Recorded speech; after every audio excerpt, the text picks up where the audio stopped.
वृंदावन बिहारी लाल की। बोलिए सदगुरुदेव भगवान की। आज व्यास जी कह रहे बेटा 12 वर्ष हो गई, एक दिन तो 12 आना ही पड़ेगा। गर्भ में कब तक रहोगे? तो अंदर से आवाज आती, पिताजी मैं बाहर नहीं आऊंगा, मैं तो अंदर ही भजन करूंगा भगवान का। कहले क्यों? क्योंकि भगवान की माया बड़ी प्रबल है, जन्म लेते ही जीव को जकड़ लेती है और माया के चक्कर में पड़ करके भगवान का भजन नहीं कर पाता। किस प्रकार से? जैसे आकाश से बूंद निर्मल आती है और जमीन पे आते ही मटमैली हो जाती है। तुलसी आदि कहते हैं कि भूमि परत भा डाबर पानी और जिम जीव माया लपटानी। जैसे जो बूंद स्वच्छ आती है उसे मिट्टी लिपट करके मटमैला कर देती है, ऐसे ही जीव तो आत्मा जो परमात्मा है, साक्षात परमात्मा का रूप होती है। जैसे जैसे संसार में आती है तो उसे माया जकड़ लेती है। तो आज विचार करने लगे, अगर भगवान मायापति मुझे वरदान दे दें तो मैं बाहर आ सकता हूं, अन्यथा मैं अंदर ही भजन करूंगा इसी गुफा में बैठ के। भगवान व्यास ने नारायण भगवान से प्रार्थना करी, मेरे बेटे को जाके आशीर्वाद दो कि माया नहीं जकड़े, तो ही वो बाहर आएगा। साक्षात नारायण भगवान ने गर्भ में जाकर के व्यास जी की पत्नी के गर्भ में गए और जाकर के सुखदेव भगवान को दर्शन दिया और आशीर्वाद दिया कि जाओ, मेरी माया का प्रभाव तुम्हारे ऊपर नहीं होगा।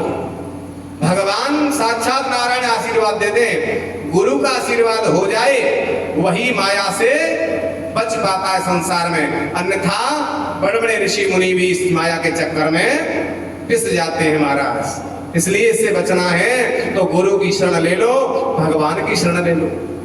तो आज भगवान ने जाकर के गर्भ में आशीर्वाद दिया, मेरी माया का प्रभाव नहीं होगा। तो जाकर के आशीर्वाद पाते ही आज सुखदेव भगवान अपनी इच्छा से प्रकट हो गए। बोलिए सुखदेव भगवान की।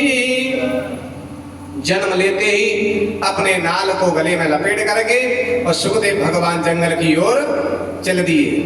तो व्यास जी आज कह रहे, पीछे जा रहे, बेटा रुक जाओ, अभी तुम्हारा नाल छेदन होगा, फिर तुम्हारा जातकर्म संस्कार होगा, फिर तुम्हारा नामकरण संस्कार होगा, फिर तुम्हारा दीक्षा संस्कार होगा, तब जाकर के भजन करोगे, तब फल मिलेगा। जब तक गुरु दीक्षा नहीं होती है तब तक भजन करने का, दान करने का, व्रत करने का कोई फल नहीं मिलता है। इसलिए अभी संस्कार होंगे। तो आज विचार कर रही हैं, संसार के जो प्राणी हैं, संसारी प्राणियों के संस्कार होते हैं और जो आत्मा राम है परमहंस गति में उनके संस्कार नहीं होते।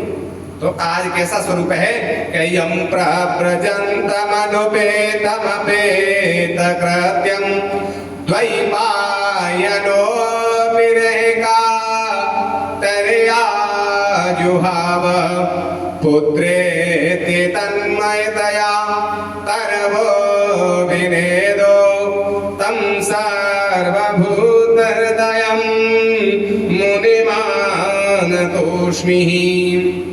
आज जंगल की ओर जा रही है। व्यास जी कहे, बेटा रुक जाओ, बेटा रुक जाओ। जो 17 प्राणों की जिन्होंने रचना कर दी है, इतने विद्वान हैं, लेकिन पुत्र के मोह में ऐसे मोहित हो गए कि आज पीछे पीछे जा रहे, बेटा रुक जाओ, बेटा रुक जाओ। विचार कर रहे हैं, जो इतने ज्ञानी विद्वान होकर के जो मोह में फंस रहे हैं, जो अज्ञानी जीव हैं, उनका क्या होगा? आज उनको समझाया। तम सर्वभूत हृदय मुनिमान तोष। वृक्षों में समा गए, पहाड़ों में समा गए सुखदेव जी और कहते हैं, पिताजी क्या आदेश है मेरे लिए? कहिए मेरे लिए क्या आदेश है? जब वृक्ष बोलने लगे, पहाड़ बोलने लगे, तब जाकर के व्यास जी के कान खड़े हो गए कि जी मेरा कोई साधारण बेटा नहीं है, ये तो कैसा है, आत्मा राम है, परमहंस गति में है। ये जो परमहंस होते हैं उन्हें अपने शरीर का भान नहीं होता। हम संसारी प्राणियों के संसार के जो नियम है वो पालन करने चाहिए, और जो परमहंस गति में हो जाए उनके लिए कोई नियम लागू नहीं होता। वो तो इस शरीर को छोड़ करके, स्थूल शरीर को छोड़ के सूक्ष्म शरीर लेकर के कहीं भी जा सकते हैं। ऐसे आत्मा राम परमहंस बद्रीनाथ की गुफाओं में आपको बहुत मिलेंगे। जिनका शरीर स्थूल शरीर गुफाओं में रखे हैं और सूक्ष्म रूप लेकर के संसार में भ्रमण कर रहे हैं और फिर लौट करके आकर के उसी शरीर में प्रवेश कर जाते हैं, ये होते हैं परमहंस, आत्माराम होते हैं। तो आज ये कोई साधारण नहीं है, ये तो परमहंस है जो वृक्षों में समा गए, पहाड़ों में समा गया।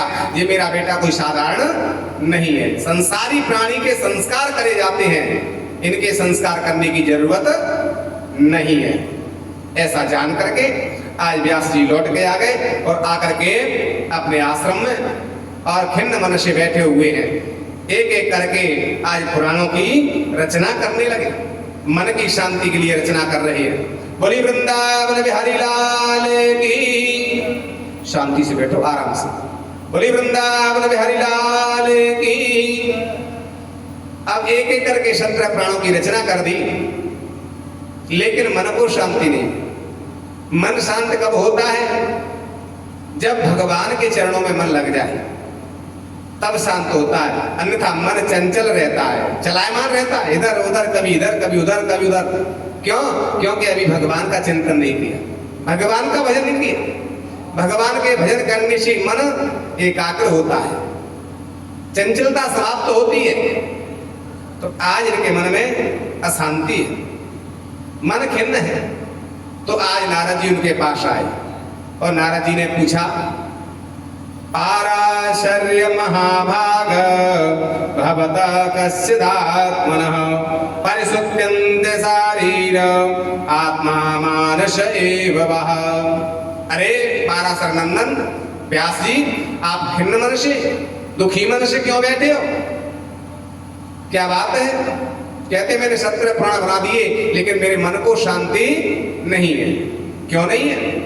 कहने लगे तुमने 17 प्राण बनाए, लेकिन तुमने भगवान का चिंतन नहीं किया, भगवान की बाल लीलाओं का चिंतन नहीं किया। 17 प्राण बनाए तो जो प्राण बनाया उसमें उसी देवता की प्रशंसा करते गए। देवी प्राण बनाया तो देवी की प्रशंसा, देवी आदि शक्ति है, पराम्बा भगवती है, जो कुछ हो रहा है आदि शक्ति के बिना कुछ भी नहीं हो सकता, देवी की बड़ाई करते गए। शिव प्राण बनाया तो शंकर जी अजन्मा है, अवतारदानी है, उन्हें शिव के बिना कल्याण नहीं हो सकता। शिवम करोति कल्याणम आरोग्यम सुख संपदाम, उसमें शंकर जी की महिमा शिव पुराण में कहते गए। गणेश पुराण बनाया, गणेश सबके विघ्नों को दूर करने वाले हैं, विघ्न हरता है। जीवन में कितने भी विघ्न हो, जब तक गणेश जी का व्रत नहीं करेंगे, गणेश की आराधना नहीं करते, उसके जीवन के विघ्न शांत नहीं होते। वे विघ्नेश्वर हैं। गणेश जी की गणेश पुराण में प्राण प्रशंसा करते गए। तो जो पुराण बनाया उसमें उसी देवता की बड़ाई करते गए, यथार्थ का वर्णन नहीं किया, भगवान की बाल लीलाओं का वर्णन नहीं किया। तब तक भगवान की बाल लीलाओं का चिंतन नहीं करेंगे, मन को शांति नहीं मिलेगी। यथार्थ का वर्णन नहीं करेंगे, सत्य की वंदना नहीं करेंगे, सत्य के जीवन पे नहीं चलेंगे, सत्य मार्ग पे नहीं चलेंगे, मन में शांति नहीं आ सकती, कल्याण जीव का नहीं हो सकता। आज जैसे ही कहा, मैं भी पहले एक दासी का बेटा था, मेरी माँ सत्संग करती थी, चातुर्मास की संत आए, मैंने सत्संग संतों का सुना, मेरे को ज्ञान हो गया, मैं बाबा जी होकर के उनके साथ चलने लगा। मेरी माँ ने मुझे रोक लिया, मेरी माँ की मैंने सेवा की। समय आने पर मेरी माँ को सर्प ने डस लिया और मेरी माँ की गोविंदाय नमो नमः हो गई। मैंने अपनी माँ का संस्कार किया और फिर मैंने जो संतों ने बताया उसके द्वारा भजन किया तो मुझे भगवान के दर्शन हो गए।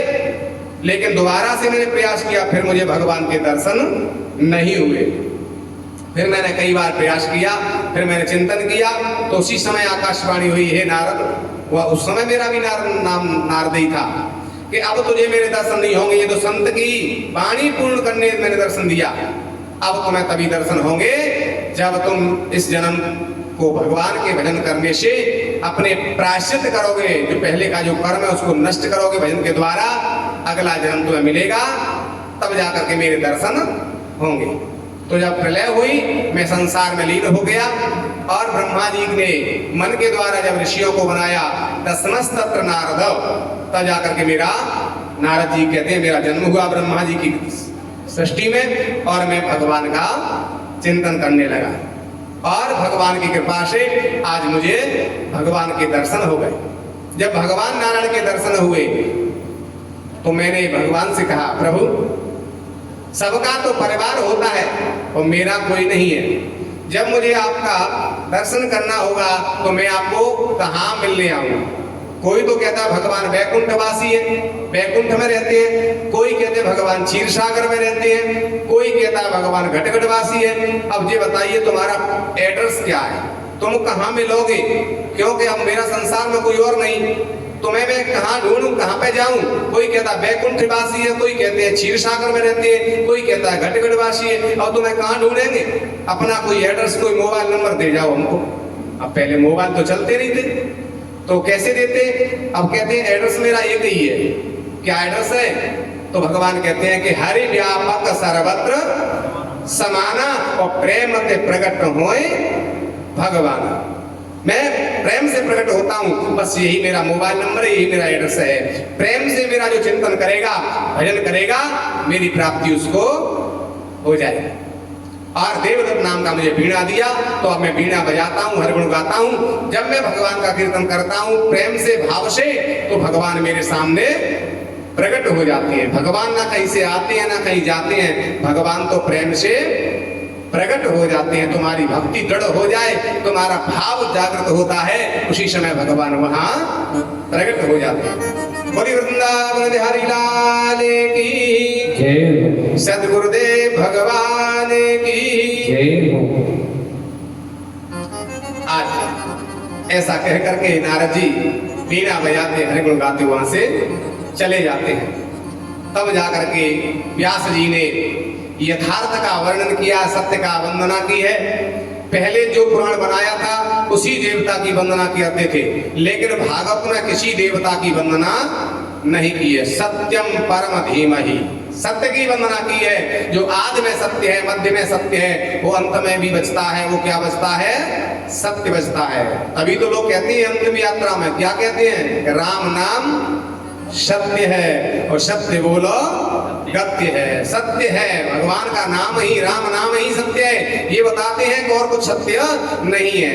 न परिवार सत्य है, न संतान सत्य है, न धन सत्य है, ये सब असत्य है। झूठा जंजाल है संसार का, सत्य तो बस भगवान का नाम है। राम नाम सत्य है। तो महाराज सत्य की वंदना की है और उसमें जाकर के सभी देवताओं की कथाओं का वर्णन किया है। भागवत में सभी देवताओं की कथा आई है और 10वें स्कंद में फिर विस्तार से 90 अध्याय में भगवान नारायण की बाल लीलाओं का वर्णन किया है। सुंदर ये पुराण बना करके तैयार किया है 18वें नंबर पे और इसका नाम है भागवत, श्रीमद् भागवत। इसमें 18,000 श्लोक हैं और 12 स्कंद हैं, 335 अध्याय हैं। ऐसी सुंदर संहिता बना करके तैयार कर दी। अब विचार किया इसको किसको पढ़ाएं? क्योंकि भागवत कहना एक अलग बात है। भागवत तो लड़कियां भी कह रही, सब कह रही है, सब जातियों में कह रही है, लेकिन भागवत कहना अलग बात है। लेकिन भगवत कृपा प्राप्त करना ये एक अलग बात है। गुरु बनाना एक अलग बात है, लेकिन गुरु कृपा पाना ये अलग बात है। गुरु तो सब बनाते हैं, लेकिन गुरु कृपा पाना ये हर एक के बस की बात है। तो महाराज आज विचार करने लगे कि भागवत कृपा किस पे करेगा, कौन पे करेगा? तो भगवत कृपा किस पे होगी? भागवत की कृपा किस पे होगी? जिसने काम और क्रोध को जीता है। कामी व्यक्ति पे कभी भगवत कृपा नहीं हो सकती, ना गुरु कृपा हो सकती है। जो कामी होता है, पर स्त्री में, पर पुरुष में जो रमण करता है, उसमें कभी गुरु कृपा नहीं हो सकती, कभी भगवत कृपा नहीं हो सकती। पहला सूत्र है भगवत कृपा के लिए, प्रभु की प्राप्ति के लिए, गुरु कृपा के लिए कि काम को जीती और क्रोध को जीती। जिसने काम और क्रोध को जीत लिया उस पर भगवत कृपा हो जाती है, गुरु कृपा हो जाती है। तो आज विचार कर रहे हैं ऐसा संसार में कौन है जिसको काम ने नहीं सताया? भोले बाबा को भी नहीं छोड़ा, ऋषि मुनियों को नहीं छोड़ा। ऐसा कौन है जिसने काम को जीता? तो आज विचार कर रही है कि मेरा बेटा ही एक ऐसा है जिसने काम और क्रोध को जीता है। सुखदेव जो जन्म लेते ही जंगल को चला गया है, सुखदेव ने ही काम क्रोध को जीता, लेकिन वो तो निराकार का ध्यान कर रही है। और ये साकार भगवान की कथाएं, पुराणों में साकार भगवान की कथा है और वो निराकार का ध्यान कर रही है। लेकिन प्रयास करना चाहिए आज व्यास जी ने भागवत के 2 श्लोक लेकर के एक शिष्य को पढ़ा दिए और कहा मेरे बेटा सुखदेव निराकार भगवान का चिंतन कर रहा है समाधि में बैठ के, उनके पास जाकर के साकार भगवान के गुण का गान करिए। आज वो दोनों शिष्य पहुंचे हैं और जैसे पहुंचे तो आज भगवान के साकार भगवान कैसे लगते हैं, दिखने में कैसे हैं, आज भगवान साकार का रूप का वर्णन कर रही है। क्या कह रही है कि बरहा पीडम नटवर बपो कर्णयो कर्णिकारम विप्रद्वाश कनक कपिशम वैजयंतीं च मालां रंध्रान वेणोरधर सुदया पूरयन् गोपवृन्दैः वृंदारण्यं शुभधरणं प्राविशद गीत कीर्तिः। मेरे भगवान जो निराकार है और जब वो साकार बनते हैं तो कैसे लगते हैं। जो निराकार भगवान, भगवान का कोई आकार नहीं है, भगवान कैसे हैं, निराकार। निराकार के 2 अर्थ हैं, जैसे जल का कोई रंग नहीं है, नीर का कोई जल नहीं, आकार नहीं। नीर को चाहे लाल कर लो, चाहे काला कर लो, चाहे पीला बना लो, जैसा रंग उसमें मिला देते हैं वैसा ही रंग हो जाता है जल का। ऐसे ही भगवान का भी कोई रूप नहीं है। भक्त जिस भावना से जैसा चित्र बना के भगवान का ध्यान करते हैं, मेरे भगवान वैसा ही बन जाते हैं। आधा पशु आधा मनुष्य बन जाते हैं, कभी सुंदर मनुष्य बन जाते हैं, कभी मृग बन जाते हैं, कभी पशु पक्षी बन जाते हैं। तो जिस रूप में मेरे को ध्यान करता है मेरा भक्त, मैं वैसा ही बन जाता हूँ, मेरा कोई आकार नहीं है, इसलिए उनका नाम निराकार है। तो आज भगवान साकार कैसे बने कि बरहा पीडम नटवर बपु, मेरे प्रभु मोर पंख को अपने मस्तक में धारण किए हुए हैं और कानों में करीला के सुंदर फूलों के कुंडल पहने हुए हैं और अंध्रान वेणोर अधर स्वदया, अधरों पे बंसी बजा रही है और वृंदारण्यं शुभद्रमं प्राविशद गीत कीर्ति। वृंदावन में नंगे पैर में भगवान बंशी बजाते हुए भ्रमण कर रही है। ऐसे भगवान के सुंदर स्वरूप का वर्णन सुना। आज निराकार का ध्यान कर रहे सुखदेव जी आज जाकर के सामने प्रकट हो गए, नेत्र खुल गए और कहने लगे भैया ऐसे भगवान के और रूप को सुनाइए। भगवान निराकार साकार में कैसे सुंदर लगते हैं, कैसे दिखते हैं। कहने लगे अपने पिताजी के पास चले जाओ, उन्होंने 18,000 श्लोक साकार रूप में भगवान के बनाए हैं, उनसे पढ़ लो। विचार करने लगे हो सकता है कोई दिखने में सुंदर हो, स्वरूप सुंदर हो, लेकिन आचरण ही न हो तो उसकी समाज में इज्जत नहीं होती है। तो महाराज दिखने में कोई सुंदर है लेकिन आचरण ही न है और उसका स्वभाव ठीक नहीं है तो उसकी समाज में पूजा नहीं होती। चरण उसके छुए जाते हैं जिसके आचरण श्रेष्ठ होते हैं। चरण हमेशा उसी के छुए जाते हैं जिसके आचरण श्रेष्ठ होते हैं, और जो आचरणहीन होता है, संस्कारहीन होता है, उसके कोई संस्कार चरण नहीं छूता। तो आज विचार कर रहे हैं तो हो सकता है दिखने में सुंदर हो लेकिन आचरणहीन हो, बुद्धिहीन हो।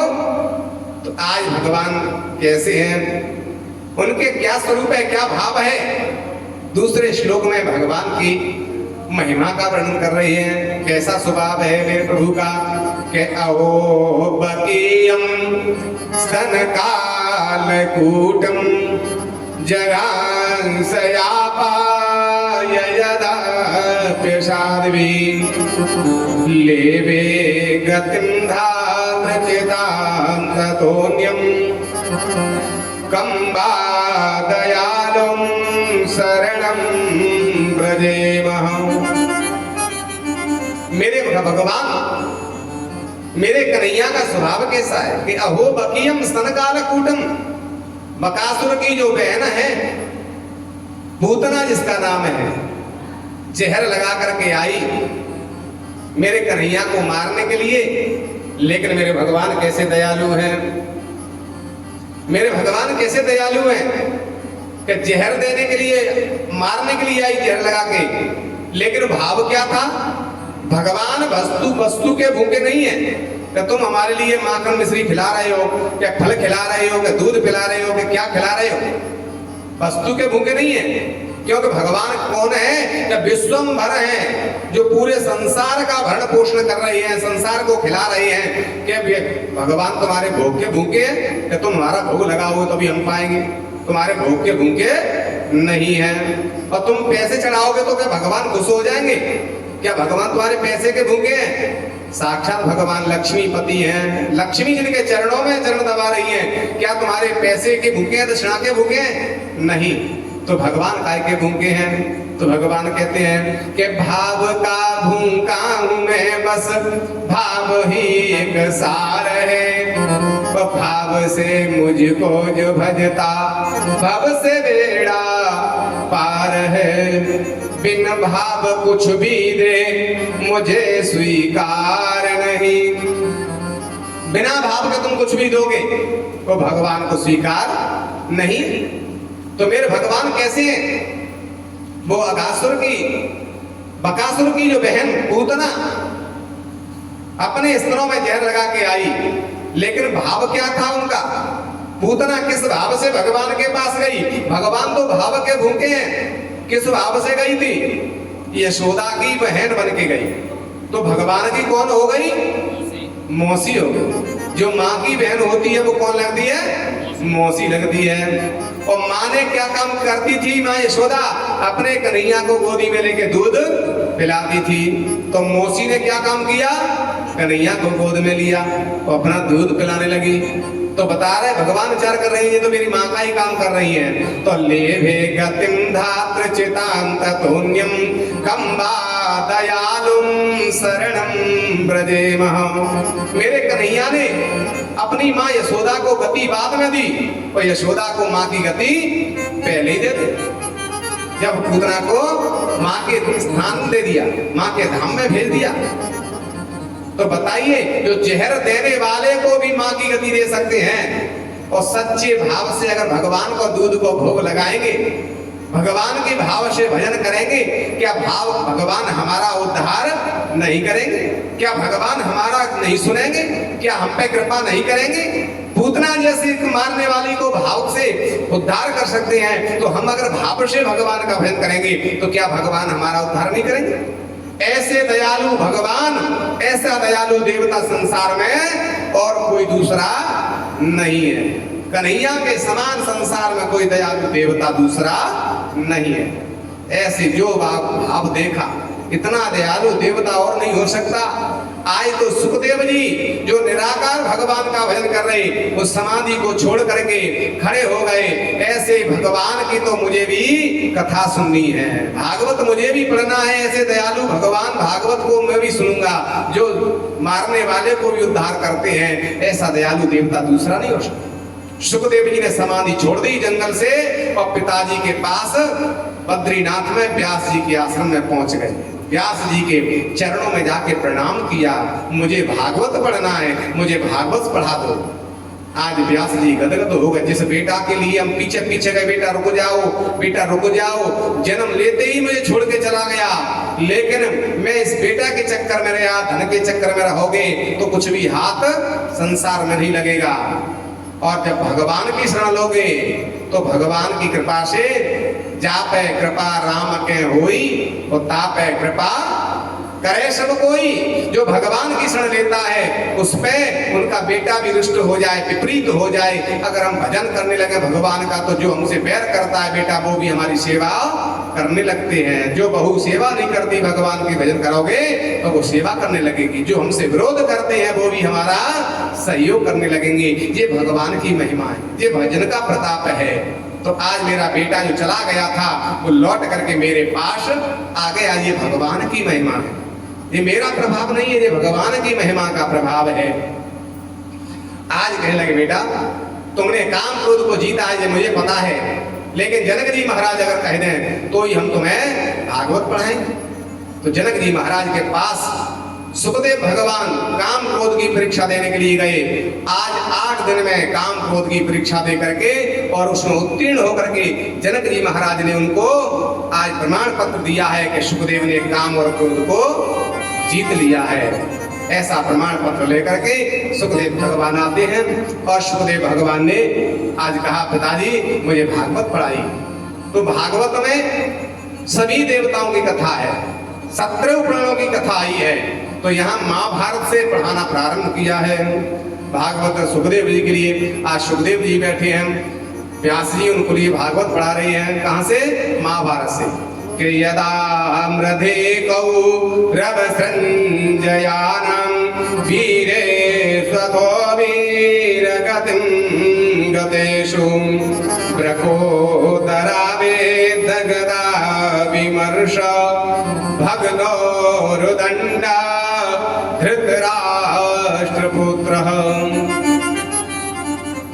आज महाभारत से भागवत पढ़ा रही है, जहां पर आज पूरा महाभारत समाप्त हो गया, वहां से भागवत पढ़ाना प्रारंभ किया। सब कौरव समाप्त हो गए। दुर्योधन की जंघा भीमसेन ने अपने गदा के द्वारा जंघाओं को तोड़ दिया है, क्योंकि भगवान ने फूलन को जांगिया पहना दिया था। जब उनकी मां आज उनको वज्रिका बना रही थी दुर्योधन के लिए, तब जाकर के उनको फूलों को जांगिया पहना करके जांग कच्ची रखवा दी। क्योंकि भीमसेन ने जब द्रौपदी का चीर खींच रहा था दुशासन, तो आज दुर्योधन कह रहा था दुशासन से द्रौपदी को निर्वस्त्र करके मेरी जंघा पे बैठा दो। भीमसेन ने गदा उठाई, उसी समय प्रतिज्ञा कर ली कि जब युद्ध में मौका मिलेगा जाके जंघा को मैं तोड़ूंगा। यहाँ द्रौपदी को बिठाना चाहता, मैं जंघन ने तोड़ूंगा, प्रतिज्ञा कर ली थी। तो वज्र का हो जाता तो कैसे प्रतिज्ञा पूरी होगी, इसलिए भगवान ने फूलों पर जहांगिया पहना दिया। आज भीमसेन ने समय आया, इनकी दोनों जंघाओं को तोड़ दिया था। तो करा रहा था, इनको वरदान लगा हुआ था, दुर्योधन को वरदान था जब तक दुख और सुख नहीं मिलेगा तब तक इसकी मृत्यु नहीं होगी। तो आज तक किसी के जीवन में दुख और सुख एक साथ नहीं आया। या तो दुख ही दुख आता है या सुख ही सुख आता है। आज अश्वत्थामा के लिए रथ के समेत फेंक दिया था, पूरा महाभारत समाप्त हो गया। तब ये लौट करके आया।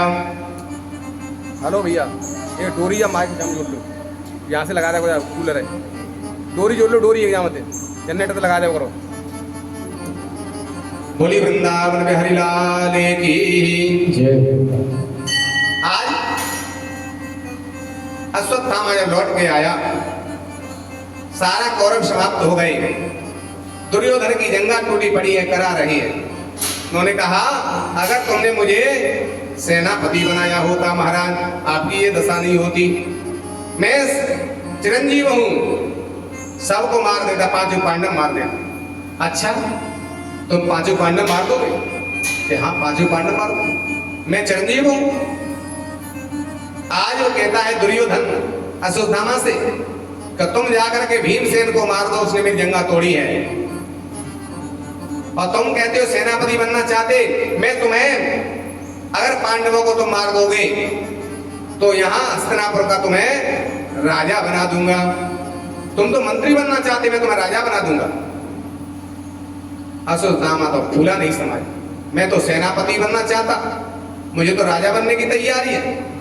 अपनी जान में से खून लेकर के आज दुर्योधन ने राज तिलक कर दिया कि मैं तुम्हें हस्तिनापुर का राजा बनाता हूं, पर पांचों पांडवों को मार दो, हम तो मर ही जाएंगे और पांडव भी मर जाएंगे, तो हस्तिनापुर का राजा तुम बन जाओ।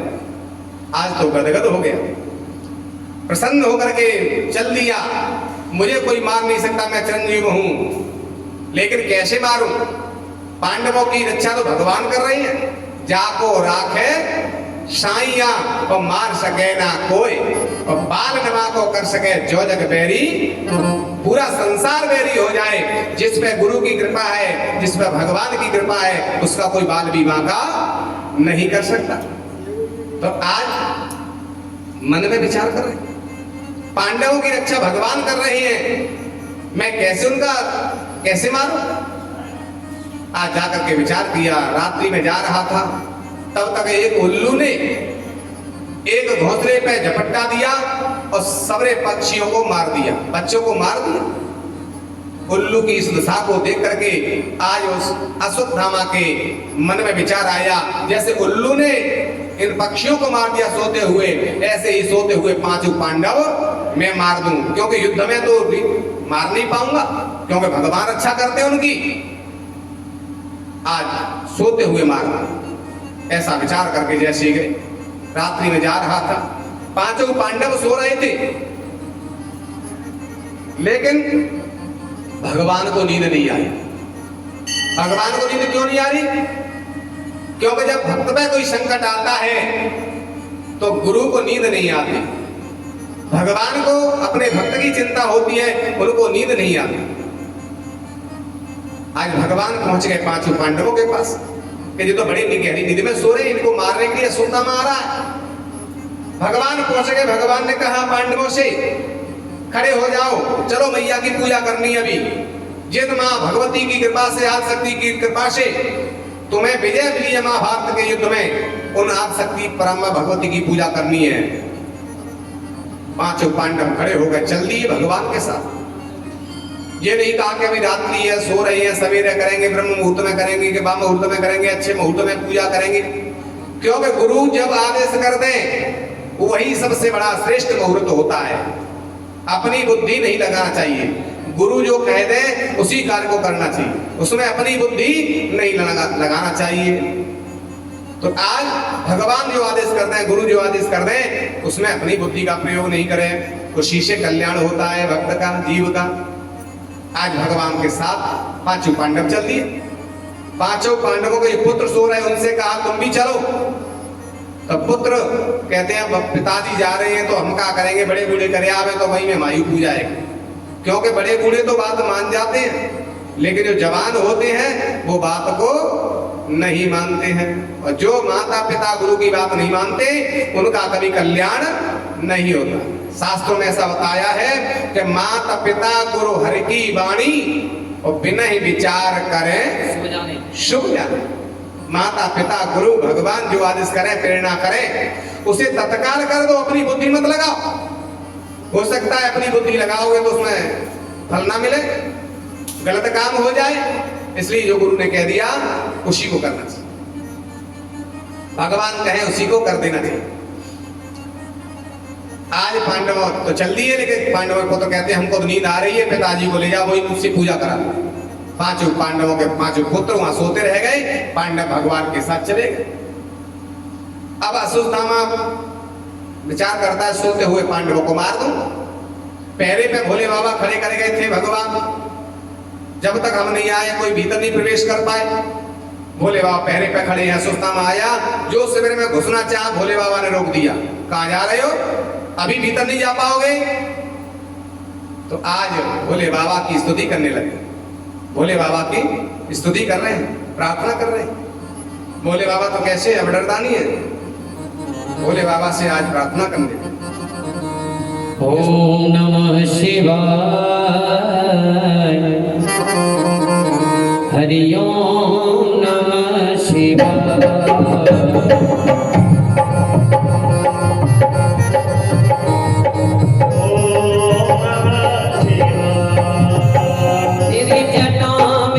गंग बिराजे माथे पे चंद्रमा साजे, जटा में गंग बिराजे माथे पे चंद्रमा साजे, तेरी जटा में गंग बिराजे वो माथे पे चंद्रमा साजे, तेरी जटा में गंग बिराजे माथे पे हरि डमरू हरि डमरू हरि डमरू डम डम बजा, हरि ओम नमः शिवाय, हरि ओम नमः शिवाय, हरि ओम। तेरे गले में माला मुंडन की और गले पिया सुंदर की,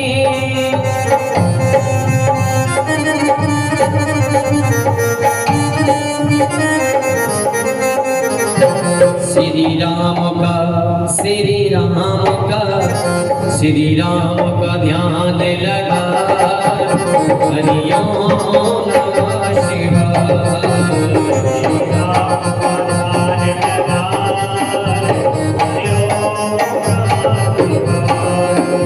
तो आनंद थोड़ा खाए और मर्द मर्द हो जाए और मर्द मर्द हो जाए तो आनंद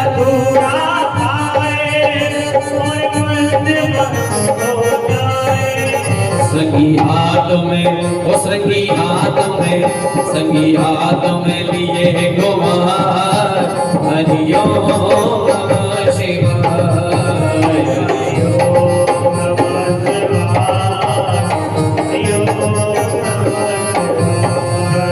हरि ओम नमः शिवाय हरि ओम नमः शिवाय। बोलिए शंकर भगवान की। आज भोले बाबा का जैसे ही चिंतन किया है, स्तुति की है, तो भोले बाबा कैसे हैं? अब डरदानी है आसुतोष तुम अब डरदानी आरती हरौ दीन जन। थोड़ी सी स्तुति में प्रसन्न होने वाले, आज तो उस्माने सीख रही, थोड़ी सी स्तुति करो, थोड़ी पूजा करो, प्रसन्न हो जाते हैं। ऐसे भोले बाबा प्रसन्न हो गए। ब्रह्मरूही बेटा वरदान मांग लो, क्या वरदान चाहिए?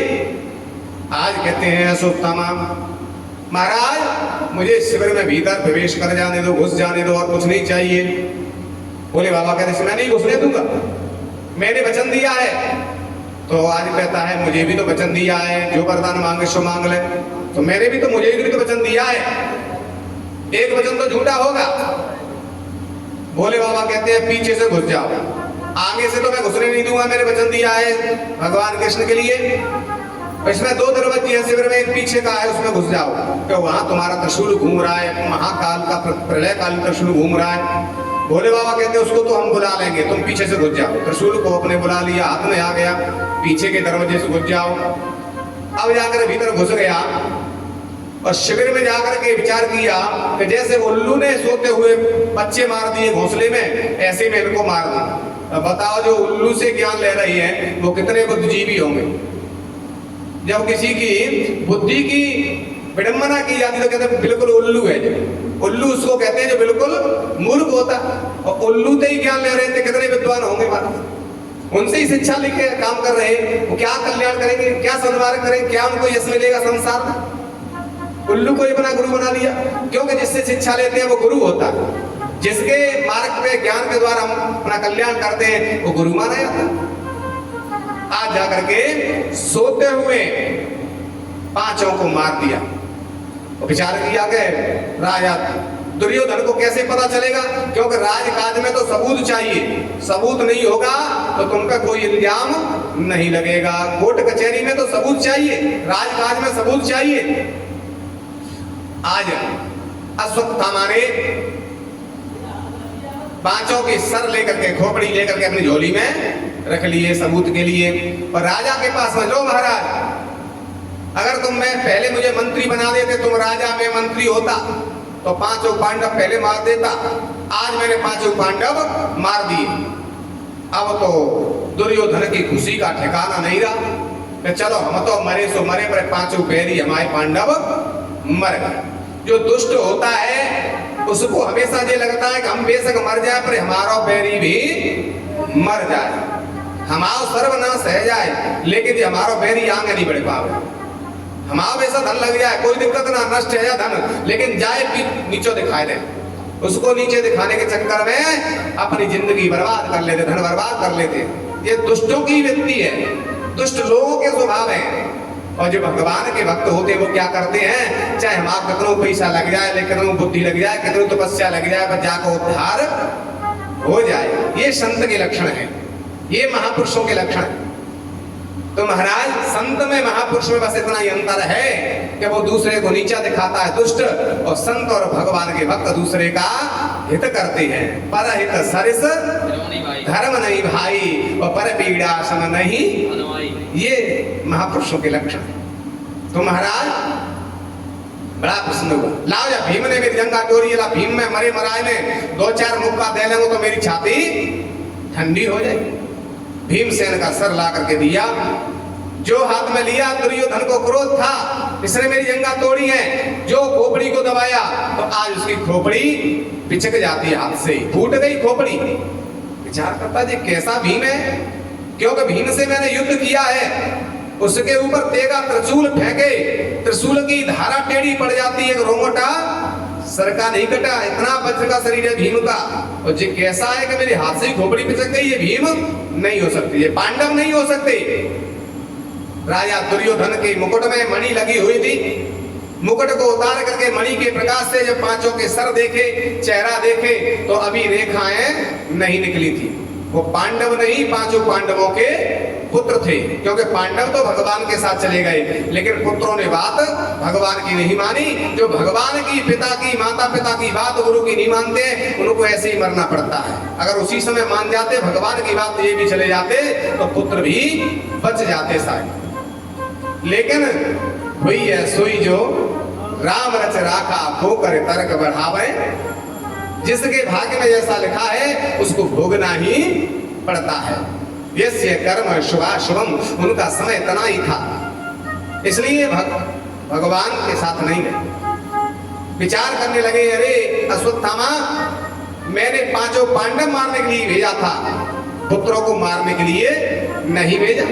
ये तो हमारे पुत्र के समान है, और तूने तो हमारा वंश ही निर्वंश कर दिया, क्योंकि हम कौरव की मृत्यु तो हो गई, हमारे वंश में कोई नहीं बचा। मेरे 100 पुत्र हैं, रत्न कुमार बेटा मेरा बड़ा प्यारा पुत्र था, वो भी मर गया, 100 पुत्र मर गए, कौरव समाप्त हो गए। कौरव वंश में कोई एक पानी देने वाला नहीं बचा है, और पांडवों का वंश भी तूने निर्वंश कर दिया।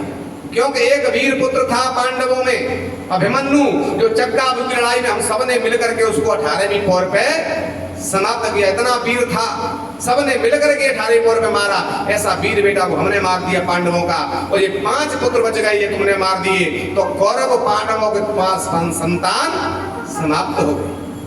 अब हमारे लिए पानी देने वाला, कनागतों में अज्ञानी करने वाला, पानी देने वाला कोई भी कौरव पांडवों में नहीं बचा है। तुम्हें तो वंश ही निर्वंश कर दिया। पांडव मारने भेजा, अपने वंश को निर्वंश करने के लिए नहीं भेजा। मेरे सामने से चले जाओ, ऐसा कहकर के उनको दुख और सुख हुआ। आज दुर्योधन की मृत्यु हो गई, क्योंकि पहले तो सुख हुआ कि 5 पांडव मर गए, खुशी का ठिकाना नहीं रहा। जब वंश निर्वंश हुआ देख करके आज दुख हो गया, दुख सुख मिला। ये श्राप था, ये वरदान था। दुर्योधन के दुख और सुख एक साथ मिलेगा तब इसकी मृत्यु होगी। तो जाके पुत्र मर गए, 100 पुत्र थे, सब मारे गए, दुख था, दुखी दुख में इसकी मृत्यु नहीं हुई, क्योंकि सुख कोई हुआ नहीं, दुख ही दुख चल रहा था। अब सुख हुआ तो बाद में दुख हो गया, दुख सुख एक साथ मिला। दुर्योधन की गोविंदाय नमो नमः हो गई। अब तो अश्वत्थामा विचार करता है कि जब पांडवों के पुत्रों को देख करके राजा दुर्योधन की मृत्यु हो सकती है दुख में, तो जिनके पुत्र मारे हैं वो पांडव हमें जीवित नहीं छोड़ेंगे। रथ में बैठ करके भागने लगा, रात्रि भर भागता रहा। सवेरे ही आज जैसे लौट करके ब्रह्म मुहूर्त में 5 पांडव आए तो वहां क्या देखा, क्या द्रौपदी रो रही है। 5 पुत्रों का सब सामने पड़ा हुआ है, मृतक शरीर पड़ा है, और रो रही है कि मेरे पुत्रों ने अश्वत्थामा का क्या बिगाड़ा था। अगर अश्वत्थामा बलवान था, वीर था, तो मेरे पुत्रों से युद्ध करके मार देता, मुझे दुख नहीं होता। अभिमन्यु की मृत्यु युद्ध में हो गई, मुझे दुख नहीं हुआ। क्यों नहीं हुआ? कि जिस क्षत्रिय की युद्ध में मृत्यु होती है वो वीर गति को प्राप्त कर लेता है। जिस माँ के पुत्र की मृत्यु होती है, माँ को बहुत कष्ट होता है, लेकिन माँ का बेटा अगर युद्ध करते हुए फौज में जाकर के बॉर्डर पर मृत्यु होती है तो माँ रोती नहीं है। क्यों नहीं रोती? कि मेरा बेटा आज देश के काम आ गया, देश के लिए मेरा बेटा मरा नहीं है, अपने देश के लिए शहीद हो गया। उसको मरा हुआ नहीं कहते, उसको शहीद कहते हैं। अपने देश की रक्षा में शहीद हो गया मेरा बेटा। तो वीर गति मिलती है, जो युद्ध करते मरते हैं तो मुझे दुख नहीं होता। क्षत्रिय की मृत्यु युद्ध में हो जाए तो वीर गति प्राप्त होती है, लेकिन सोते हुए मेरे पुत्र मार दिए, मेरे बेटों का क्या कसूर था? अगर वीर था तो युद्ध करता, युद्ध में मार देता, मुझे दुख नहीं होता। द्रौपदी रो रही है। द्रौपदी को विलाप करते रोते देख करके अर्जुन ने कहा, चिंता मत करो द्रौपदी, जिसने तुम्हारे पुत्रों को मारा है मैं उसको मार के लाऊंगा, उसकी छाती पे बैठ करके तू अपने केस धोना। प्रतिज्ञा कर ली, भगवान विचार कर रही है कैसे मारेगा, वो तो अब चिरंजीव है। और भक्त तो प्रतिज्ञा कर लेते लेकिन पूरा तो भगवान को करना पड़ता है। अब कैसे मारेगा, प्रतिज्ञा इतनी बड़ी कर ली। भगवान से कहा अर्जुन ने, जाओ मेरे रथ को लेके चलो, जहां सुदामा हो उसको पकड़ के लाना है, मार के लाना है। भगवान तो सारथी बने थे, अर्जुन जो कहता है रथ को लेके चल देते हैं। महाभारत का युद्ध में रथ चलाया, अब तो रथ को लेके चल दिए भगवान। थोड़ी देर में अर्जुन के रथ को अश्वत्थामा के पास पहुंचा दिया। जैसे अश्वत्थामा के पास पहुंचाया रथ, घोड़े थक गए अश्वत्थामा के, आज पैदल भाग रहा। भगवान कहते हैं अर्जुन बैरी पैदल जा रहा है, ये क्षत्रिय का धर्म नहीं है कि तुम रथ में पकड़ने जाओ, तुम भी पैदल पकड़ने ले जाओ। आज पैदल दौड़ करके अर्जुन गया तो जाने देखा कि सुदामा मेरे पास में आ गया, अर्जुन मुझे जीवित नहीं छोड़ेगा।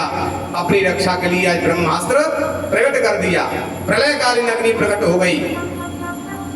आज अपनी रक्षा के लिए जो प्रलयकालीन अग्नि प्रकट हुई, ब्रह्मास्त्र को छोड़ा। आज भयभीत होकर के अर्जुन भगवान के पास लौटने लगा और भगवान से प्रार्थना करने लगा कि कृष्ण कृष्ण महाबाहो भक्ता नाम भयंकर त्वमेको दह्यमानाना मपवो से संस्कृतः।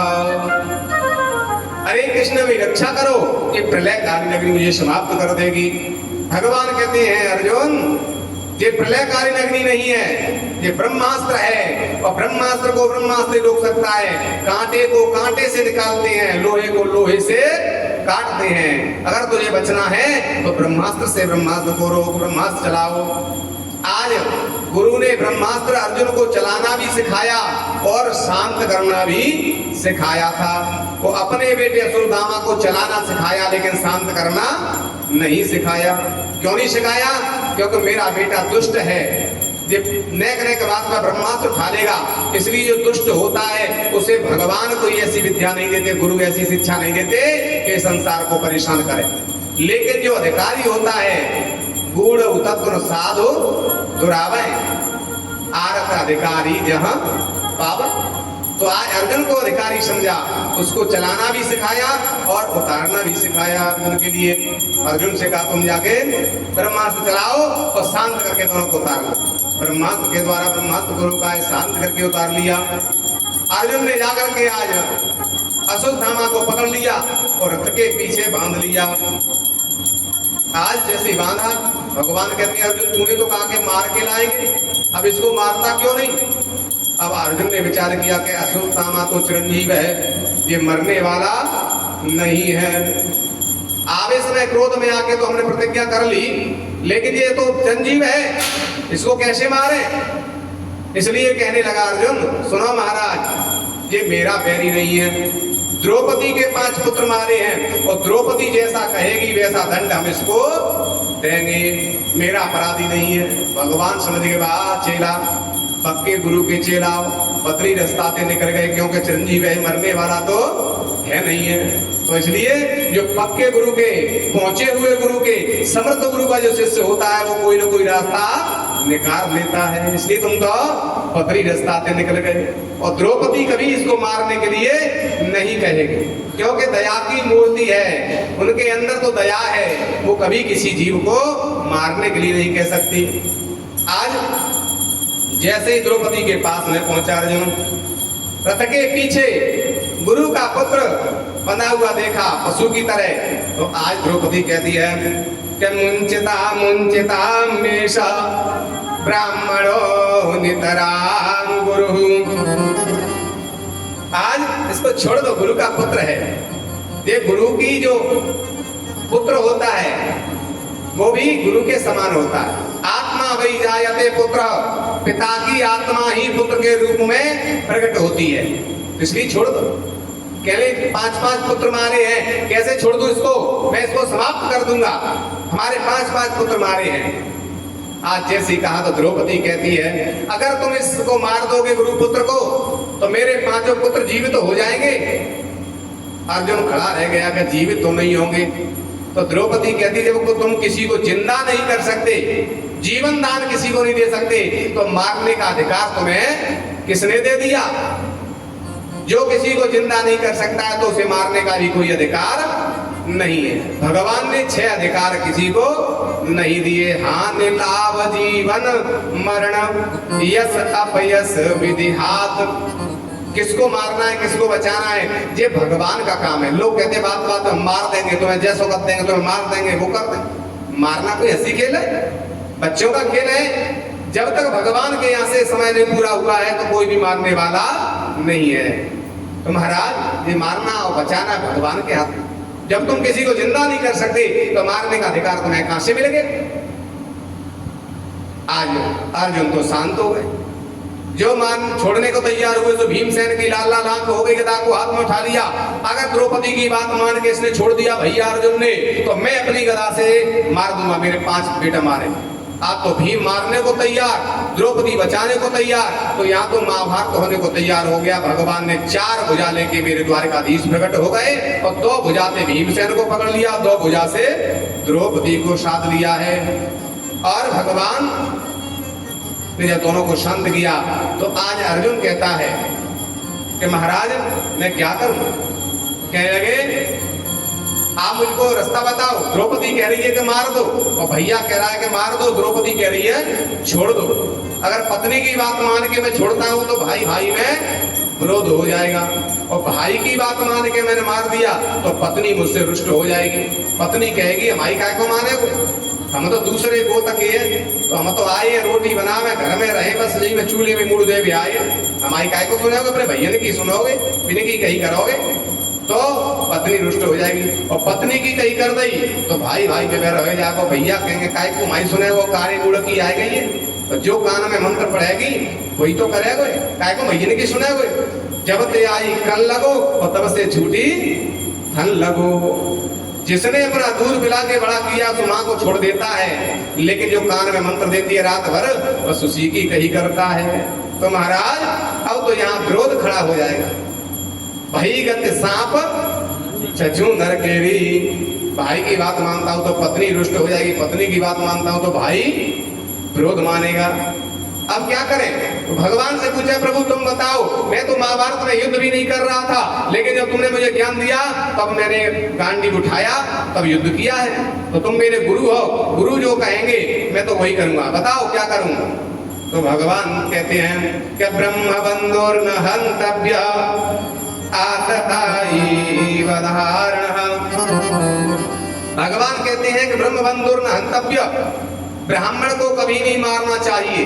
अगर ब्राह्मण को मार दिया तो जो मारता है उसका पूरा वंश ही निर्वंश हो जाता है, वंशहीन हो जाता है, उसका वंश नहीं बढ़ता।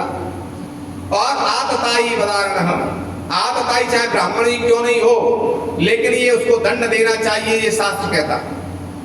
भगवान ने जब कहा तो अर्जुन कहते महाराज तुमने तो 2 बातें कह दी।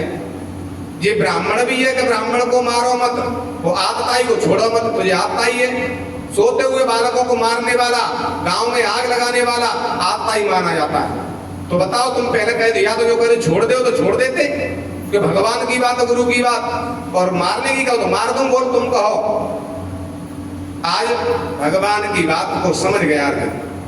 भगवान कहते हैं कि ब्राह्मण को नहीं मारो नहीं तो वंश ही निर्वंश हो जाएगा, और आतताई को दंड दो। तो इसका मतलब समझ गए। क्या समझ गए? विचार कर रहे ब्राह्मण इसलिए जान से मत मारो, लेकिन तुलसी बाबा रास्ता बता गए हैं। क्या बता गए हैं? कि संभावित गाँव अपजस होई, संभावित गाँव अपजस होगी, संभावित गाँव अपजस होई, संभावित गाँव अपजस होगी।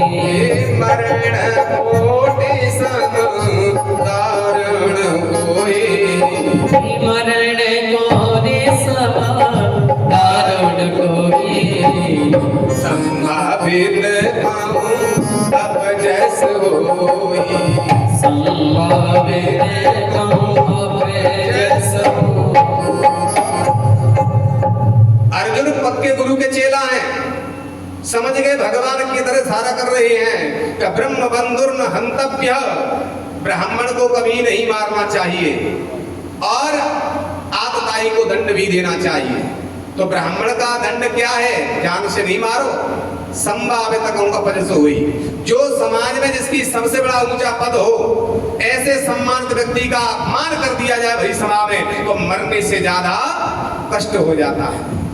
मरने से ज्यादा, मरने पर तो थोड़ा सा कष्ट होगा, लेकिन अपमान को जब भी याद करेगा तो मरने से ज्यादा कष्ट हो जाएगा। कि जाते तो बाद में मत जाते तो आज ही दिन देखे को नहीं मिलते।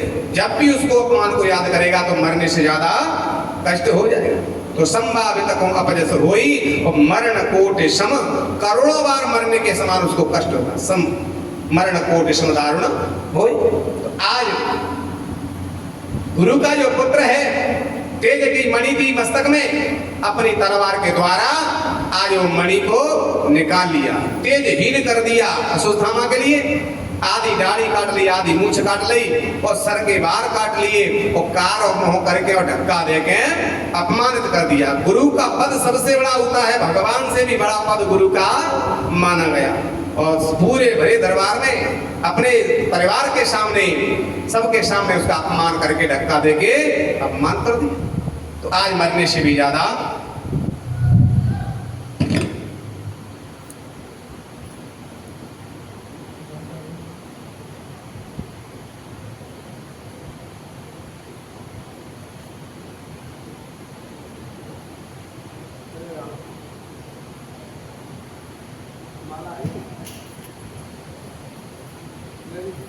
बोली वृंदावन बिहारी लाल की जय, बोलिए सदगुरुदेव भगवान की जय।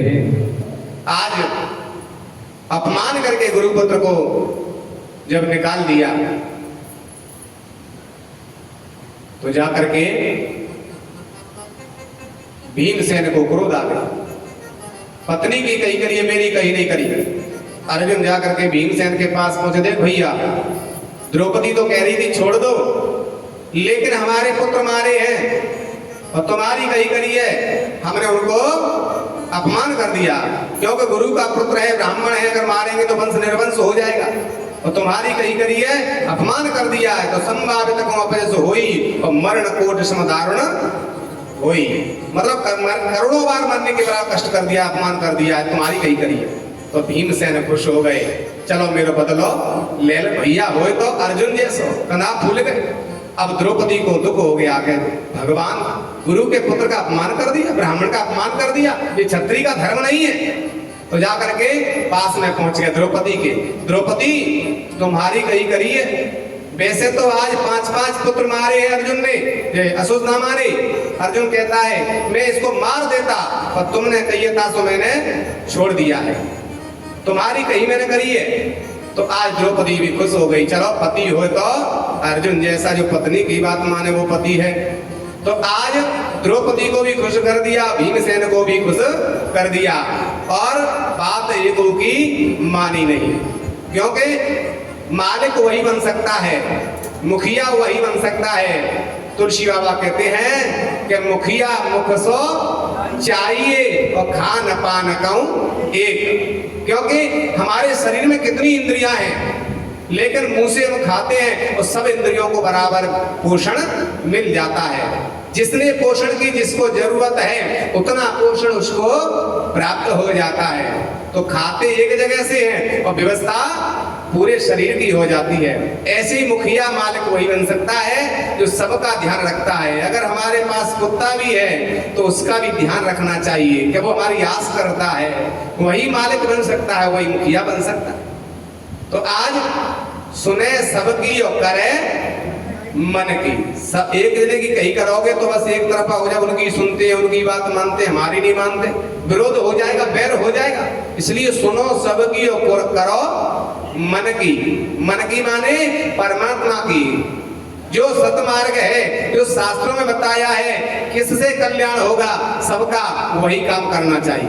अपनी मनमानी नहीं करना चाहिए कि मन की इच्छा सो कर, नहीं। शास्त्र क्या कह रहा है, सबका कल्याण किसमें होगा, सबका हित किसमें होगा।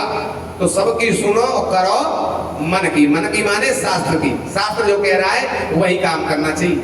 तो आज भीम को भी खुश कर दिया, द्रौपदी को भी खुश कर दिया और किसी की बात भी नहीं मानी और सब खुश भी हो गए। आज जाकर के पांचों पांडवों का संस्कार कराया है पुत्रों का और उसके बाद तिलांजलि देने के बाद बड़ी प्रेम से यहाँ हस्तिनापुर में पांचों पांडवों की विजय हो गई। आज जैसी राजगद्दी की तैयारी हुई तो कहने लगे हम गद्दी पर नहीं बैठे। भगवान कहते तुम्हारी मर्जी है, तुम्हारी विजय हो गई, अब हम तो अपनी द्वारका जाते हैं। द्वारका चलने को भगवान तैयार हुए तो आज अर्जुन कहता है महाभारत के युद्ध में आपने रथ चलाया, अब द्वारका जा रही है तो रथ को हम चलाएंगे, तुम बैठ जाओ। द्वारकाधीश तुम हमारे गुरु बन गए और हम रथ चलाएंगे। अर्जुन रथ को चलाने लगा, भगवान द्वारकाधीश बैठ करके और रथ में बैठ के जाने लगे। इधर अश्वत्थामा ने विचार किया कि पांडवों ने मेरा अपमान कर दिया, गुरु का बेटा ब्राह्मण होकर के मैं पूरा वंश ही निर्वंश कर दूंगा इनका। अभिमन्यु तो युद्ध में मारा गया, चक्का भूमि लड़ाई में 5 पुत्र मैंने मार दिए, लेकिन मुझे पता चला है कि अभिमन्यु की पत्नी के गर्भ था। जो गर्भवती होती है वो सती नहीं होती है। अभिमन्यु की पत्नी सती नहीं हुई, वो गर्भवती है, उनका अभी अंश उसके कुशा में है, इसलिए पूरे वंश को ही निर्वंश कर दूंगा। ऐसा विचार करके अश्वत्थामा ने दोबारा से ब्रह्मास्त्र चला दिया। उत्तरा के गर्भ को नष्ट करने के लिए, अभिमन्यु की पत्नी के गर्भ को नष्ट करने के लिए, गर्भ का बालक नष्ट हो जाएगा तो पांडवों का वंश ही निर्वंश हो जाएगा। लेकिन जाको राखे साइया मार सके न कोई, बाल नवा को कर सके जो जग बेरी। जिसकी रक्षा गुरु करे, जिसकी रक्षा भगवान करे, संसार में उसे कोई मारने वाला नहीं है। तो आज जैसे उत्तरा के गर्भ को नष्ट कर ब्रह्मास्त्र छोड़ा, भगवान रथ में बैठ के द्वारका जाने को तैयार हो रहे थे, रथ में बैठ के जा रहे थे। उत्तरा सामने से रोती रोती सामने आ गई और कहने लगी कि पाहे पाहे महायोगिन देव देव जगत्पते नान्यं तद्वयं वस्य यत्र मृत्यु परस्परः। उत्तरा आज विरह में रोती हुई भगवान के चरणों में जाकर के रथ के पास में पहुंच गई। भगवान मेरी मृत्यु हो जाए, मुझे कोई भय नहीं है। और देखो जिसका जन्म हुआ है उसकी मृत्यु तो निश्चित है, ये मुझे भी पता है। मेरी मृत्यु बेशक हो जाए, लेकिन पांडवों के वंश की रक्षा कर लो, मेरे उदर में उनका अंश पल रहा है। अगर ये नष्ट हो गया तो पांडवों का वंश ही समाप्त हो जाएगा, आपके भक्तों का वंश ही निर्वंश हो जाएगा। इसलिए अपने भक्तों के रक्षा करने वाले भक्तवत्सल भगवान इस गर्भ की रक्षा कर। जैसे आज कहा भगवान कहते वाह कितनी होशियार है, ये नहीं कही कि मेरी रक्षा कर लो। क्या कह रही है? गर्भ की रक्षा कर लो। और गर्भ की रक्षा कब होगी? जब खुद की रक्षा होगी। जब माँ बचेगी तभी तो बच्चा बचेगा, जच्चा बचेगी तब बच्चा बचेगा। कितनी होशियार है। पांडवों के वंश में सब बुद्धिजीवी है। जिसका गुरु समर्थ होता है उनके शिष्य भी समर्थ होते हैं। आज बड़े बुद्धिजीवी हैं, ये नहीं कहा मेरी रक्षा कर लो, मेरे गर्भ की रक्षा कर लो। गर्भ बच जाएगा तो मैं तो खुद ही बच जाऊंगा। दोनों की ही बात। कितनी चतुर है, कितनी विद्वान है। आज भगवान तो भक्त वत्सल है, अपने भक्तों की रक्षा करने वाले हैं। भगवान सुदर्शन चक्र लेकर के, सूक्ष्म रूप लेकर के उत्तरा के गर्भ में प्रवेश कर गए और जाकर के सुदर्शन चक्र के द्वारा ब्रह्मास्त्र को भगवान ने गर्भ में ही समाप्त कर दिया और उस बालक की रक्षा कर ली, उसको दर्शन दिए हैं। 2 ही बालक सृष्टि में ऐसे हुए हैं कि भगवान ने जन्म से पहले ही दर्शन दे दिए हैं। मनुष्य का जीवन कब सफल होता है? जब भगवान का साक्षात्कार हो जाए, भगवान के दर्शन हो जाते हैं, तभी ये मनुष्य का जीवन सफल होता है। तो 2 ही प्राणी ऐसे हुए हैं कि जन्म से पहले ही उनके दर्शन भगवान के हो गए हैं। या तो सुखदेव भगवान को जब दर्शन हुए हैं या परीक्षित को जन्म दर्शन हुए हैं। उत्तरा के गर्भ में राजा परीक्षित हैं और भगवान ने गर्भ में जाकर के उनकी रक्षा की, उनको दर्शन दिया, आशीर्वाद दिया, रक्षा की। उत्तरा आज प्रसन्न हो जाती है जब सुदर्शन चक्र के द्वारा आज रक्षा हो गई, ब्रह्मास्त्र से प्रसन्न हो जाते। आज भगवान एक रूप से तो अंदर हैं और एक रूप से रथ में बैठे, कह रहे उत्तरा बताओ अब कोई कष्ट हो रहा है तुम्हारे गर्भ में? नहीं महाराज, अब कोई कष्ट नहीं है। तो आज भगवान की स्तुति करने लगी। कुंती भगवान के चरणों में प्रणाम करने लगी, चरणों में जाकर के सर रख दिया। भगवान कहते बुआ ये क्या कर रही है, उल्टी गंगा काय क्यों बहा रही है, तुम हमारी बुआ हम तुम्हारे भतीजे, भतीजा बुए के पैर छूता है और बुआ है क्या तू भतीजे के पैर छू रही है, जो उल्टी गंगा काय क्यों बहा रही है। आज कुंती कहती महाराज अब मुझे चक्कर में संसार के मत पाड़ो, मैं समझ गई तुम कोई मेरे भतीजे नहीं हो, क्योंकि मेरे बाहर भी खड़े हो गर्भ में जाकर के भी रक्षा कर आए, ये मेरे भतीजे का काम नहीं है, ये तो भगवान ही कर सकते हैं। करतुम शकरतुम, जो नहीं हो सके उसको भी सामर्थ करने वाले सिर्फ भगवान और गुरु ही हैं, दो के अलावा और ऐसा कोई काम नहीं कर सकता। आप तो समर्थ हैं इसलिए आप भगवान हैं, आप मेरे भतीजे नहीं हो, आप तो जगत पिता हैं। मैं तो जगत पिता के चरणों में प्रणाम कर रही हूँ, अपने भतीजे के चरणों में प्रणाम नहीं कर रही। जैसे देखा आज गदगद हो गए, प्रसन्न हो गए। अच्छा बुआ जब तुमने हमको भगवान मान लिया है तो बोलो तुम्हें क्या चाहिए, वरदान मांग लो, क्योंकि तुम भगवान हमको पहचान लिया, हम भगवान है, तुम भक्त हो, प्रणाम कर रही हो तो बोलो वरदान मांगो। कुंती कह रही है सबन ने वरदान दिए पर मोय वरदान नहीं दोगे, मोय पतो है मोय वरदान नहीं दोगे, सबको देते हो वरदान लेकिन मुझे नहीं दोगे। नहीं बुआ आज तुम पे मैं प्रसन्न हूँ, जो तुम मांगोगी वो वरदान दूंगा। भगवान कहते हैं वरदान दोगे कि हाँ बिल्कुल दे। तो कुंती ने आज झोली पसारी, क्योंकि महिलाएं जब कोई वरदान मांगती है तो अपनी पल्लू पसार के वरदान मांगती है भगवान से, गुरु से, सबसे। तो कुंती ने अपना पल्लू पसार के कहा कि महाराज मुझे जो वरदान चाहिए वो मिलेगा कि हाँ। तो कुंती ने पल्लू पसार के कहा महाराज मुझे ऐसा वरदान दे दो कि मेरे ऊपर विपत्तियों का पहाड़ टूट पड़े, विपत्तियों का पहाड़ टूट पड़े। आज भगवान कहते बुआ ऐसा लगता है तू भूल गई मांगे, क्योंकि भगवान के पास जाएंगे 2 अगरबत्ती ले जाएंगे, 10 रुपया की रेवई ले जाएंगे और रेवई चढ़ावे 2 अगरबत्ती घुमावेंगे और कहा हे भगवान हमारे घर के सवरे रोग बीमारी दूर कर दो, हमारे घर के सवरे कष्ट दूर कर दो, हमारे मोड़ी के मोड़ा है जाए, हमारे मोड़ा को ब्याह है जाए, नौकरी लग जाए, जा 2 अगरबत्ती में सब कछु कर दो, 2 रेवई और 2 अगरबत्ती दे ही सवरे दुख दूर कर दो, सवरे काम बनाए दो। 2 ही अगरबत्ती घुमा रहे हैं, बस वही दे मांग रहे हैं, 2 रेवई चढ़ा दी दही में। महाराज और तुम तो ये कह रही हो विपत्तियों का पहाड़ टूट पड़े। महाराज कुंती कहती है महाराज वो गलत मांगते, मेरी सोचते, क्यों? क्योंकि भगवान से कभी संसार की वस्तु नहीं मांगना चाहिए, गुरु के दरबार में जाकर कभी संसार की इच्छा नहीं करें। भगवान ने ये सुंदर शरीर दिया है, मानव शरीर दिया है, भगवान बड़ी कृपा करते हैं, कब उनको करे करुणा नर देही, मनुष्य का शरीर दिया भगवान ने, तो इस संसार में मनुष्य के शरीर पा करके संसार की वस्तु मत मांगो, ये सब नाशवान है।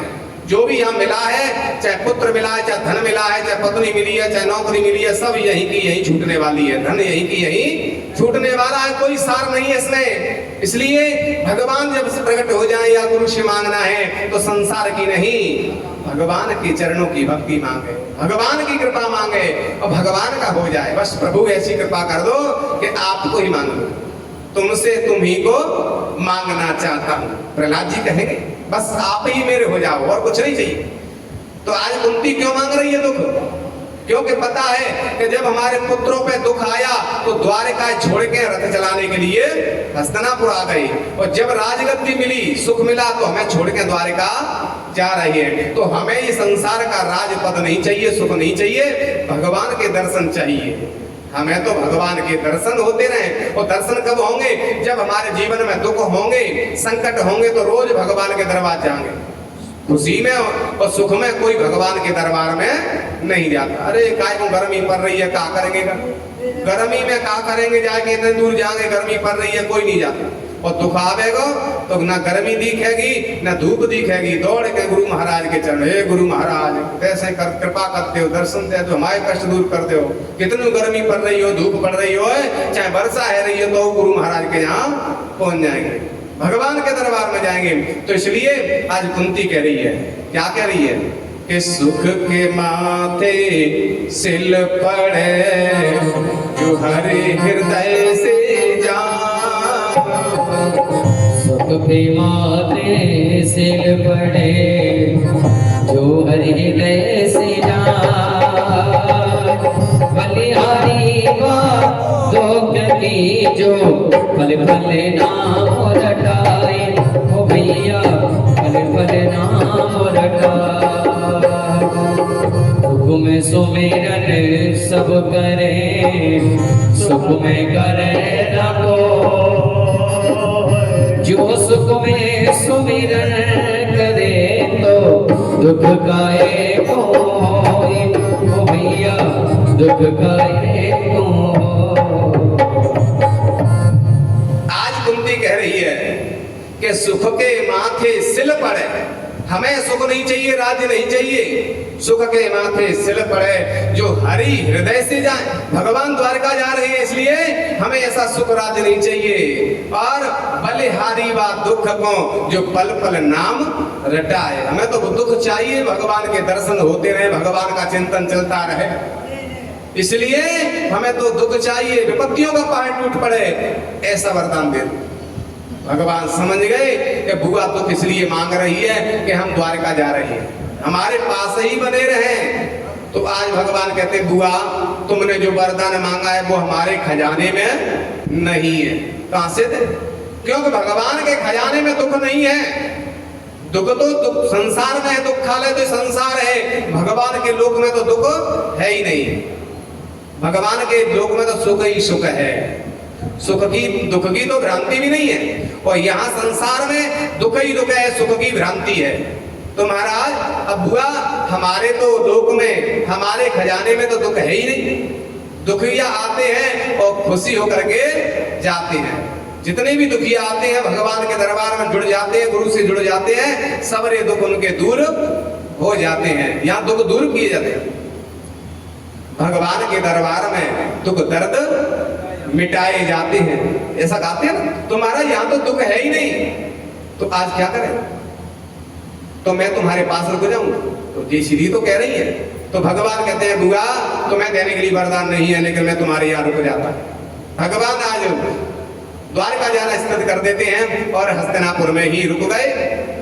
और आज भगवान कहते हैं देखो भीष्म पितामह बाणों की शैया पे लेटे हुए हैं, इनको भी दर्शन देना है, इनका भी कल्याण करना है।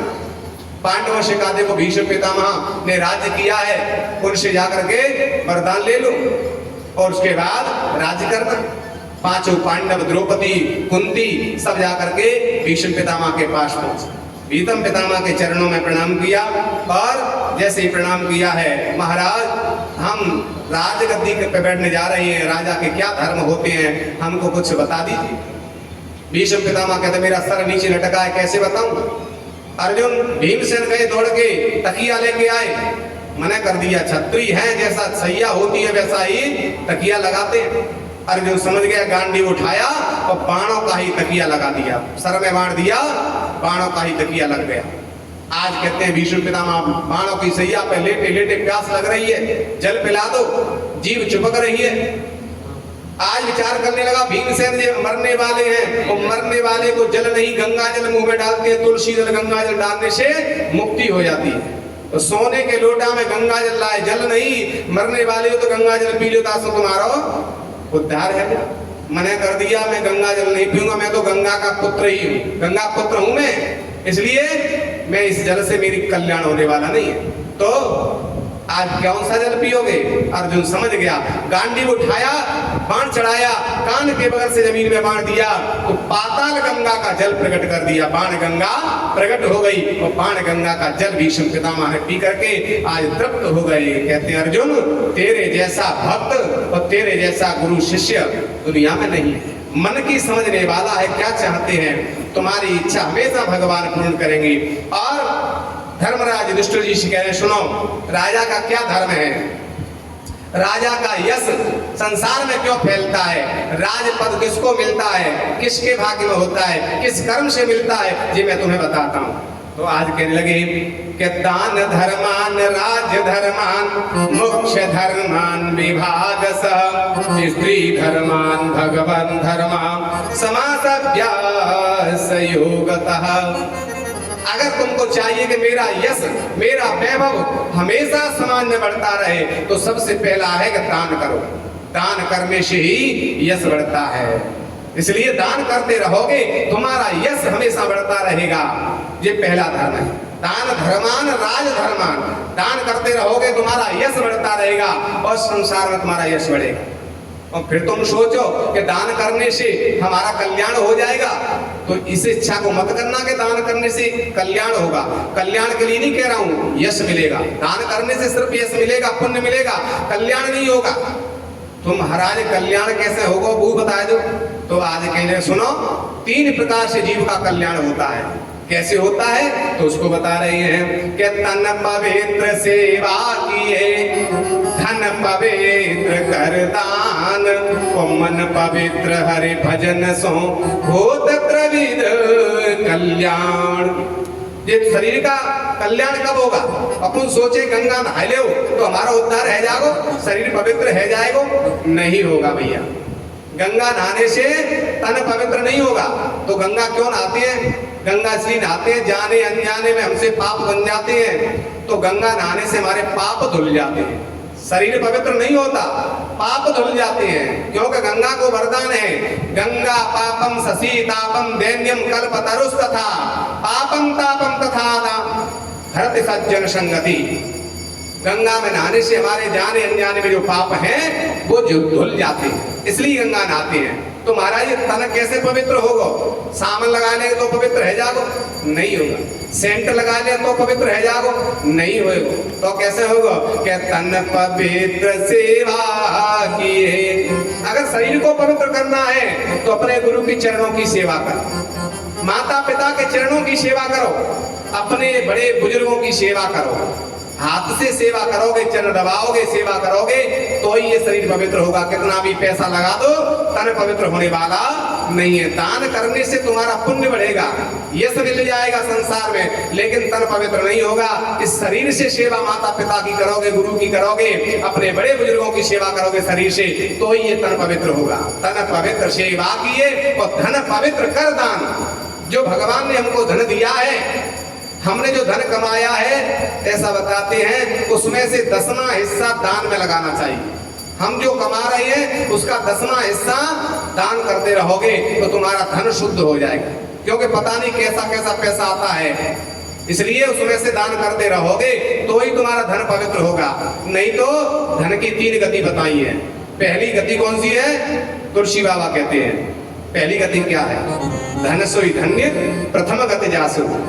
धन सोई धन्य प्रथम गति जासु। धन सोई धन्य प्रगति जत जासु।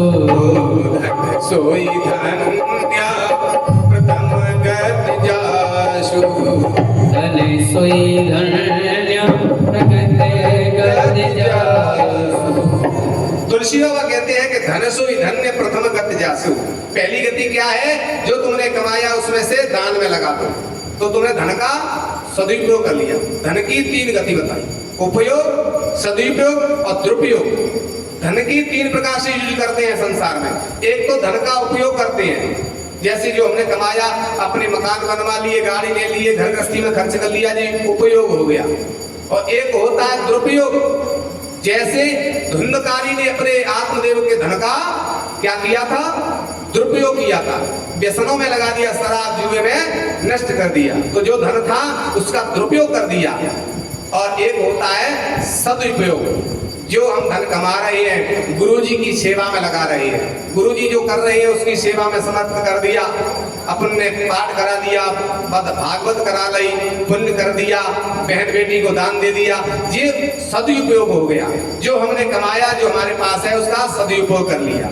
तो एक होता है उपयोग, एक होता है दुरुपयोग, एक होता है सदुपयोग। और धन की 3 गति और बताई। पहली गति क्या है? पहली गति है दान और दूसरी गति है भोग। अगर हमने दान कर लिया पहली गति हो गई। अगर दान नहीं कर पा रहे हैं, मेहनत से कमाया, काय को फ्री फंड में साधु महात्मा ने दे दे, काय को बहन बेटी दे, कैसे मेहनत से कमाए हो। अगर दान नहीं करें तो आप उपयोग कर लो, या तो उसका उपयोग कर लो। तो पहली गति है दान, दूसरी है भोग। अगर दान भोग में नहीं लगा पाया तो तीसरी गति तुम्हारे हाथ में नहीं है। तीसरी गति कौन सी है? कि दान भोग और नाश। तुम्हारे घर में ऐसी बीमारी आ जाएगी कि तुम्हारा सारा धन बीमारी में ही समाप्त हो जाएगा, या तुमको ऐसा कोई केस लग जाएगा कि कोर्ट कचहरी में सारा धन वकीलन ने वो जजन ने देते ही पूरा बर्बाद हो जाओगे। इसलिए धन जो कमाया है उसका उपयोग कर लो, या तो दान में लगा लो या अपने उपयोग में ले लो, अन्यथा तीसरी गति तुम्हारे हाथ में नहीं, भगवान के हाथ में। इसलिए दान करने से दूसरी गति है, धन पवित्र भी होता है उससे। तो आज कहते हैं तन पवित्र सेवा किए धन पवित्र कर दान। अब तुम सोच रहे हैं गुरु जी की खूब सेवा कर रहे हैं, झाड़ू सेवा कर रहे हैं, शरीर सेवा कर रहे हैं, क्या हमारा वो मोक्ष हो जाएगा, कल्याण हो जाएगा? नहीं होगा। मन पवित्र हो जाएगा? नहीं होगा। सेवा करने से शरीर शुद्ध हो जाएगा, दान करने से धन पवित्र हो जाएगा, लेकिन मन पवित्र कब होगा, मोक्ष कब होगी, उद्धार कब होगा? जब गुरु ने मंत्र दिया उस मंत्र का जाप करोगे। मन पवित्र हरि भजन सो और होत त्रिविध कल्याण। गुरु ने जो मंत्र दिया है उसका जाप करोगे तब तुम्हारा मन शुद्ध होगा, और मन शुद्ध होगा तो आत्मा परमात्मा की प्राप्ति हो जाएगी, क्योंकि आत्मा सो परमात्मा। मन शुद्ध होगा तब परमात्मा मिलेंगे। भगवान कहते हैं मोहे कपट छल क्षेत्र न भावा, और निर्मल मन जन सो मोहे। निर्मल मन जब हो जाएगा परमात्मा की तुम्हारी प्राप्ति हो जाएगी, तुम्हारी सदगति हो जाएगी। इस प्रकार से ये मन को पवित्र करना है भगवान के भजन से। और उसके बाद बता रहे स्त्री धर्मान, स्त्री का सम्मान करना चाहिए। आज शक्ति है, चाहे दुश्मन की भी स्त्री हो, अगर वो शरण में आ जाए राजा की तो ये राजा का धर्म है, उसकी रक्षा करना ये उसका धर्म है। जैसे कहा सो द्रौपदी को हंसी आ गई। द्रौपदी जब हंसने लगी, भीष्म पितामह का प्रवचन बंद हो गया। जब कथा चल रही कोई बीच में हंसे तो कथा तो वही रुक जाती।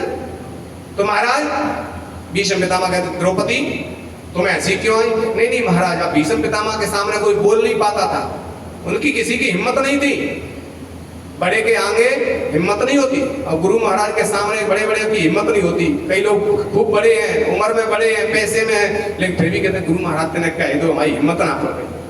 उम्र में भी बड़े हैं, पैसे वाले भी हैं, लेकिन फिर भी हिम्मत नहीं होती बोलने की।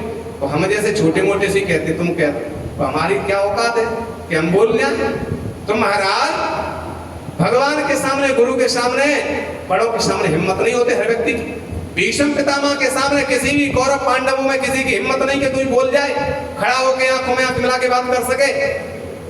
द्रौपदी तो कह रही महाराज वैसी हंसी आ गई कि नहीं, कुछ नहीं, अब बोल नहीं पा रहे। भीष्म पितामह ने नहीं बोलो, कोई बात नहीं है, डरने की बात नहीं, बोलो, हम कह रहे बोलो। जब हिम्मत देते हैं गुरु जी, हिम्मत देते तुम बोलो तो हिम्मत आ जाए। तो चाहे कछु बोलते हैं गुरु जी अगर वैसी आंख भई तो बोले भी कि हिम्मत हर व्यक्ति की नहीं होती। जब भीष्म पितामह ने कहा तो कह दिया मुस्कुरा कि महाराज आप कह रही है कि दुश्मन की ही स्त्री हो अगर शरण में आ जाए उसकी रक्षा करना ये राजा का धर्म है।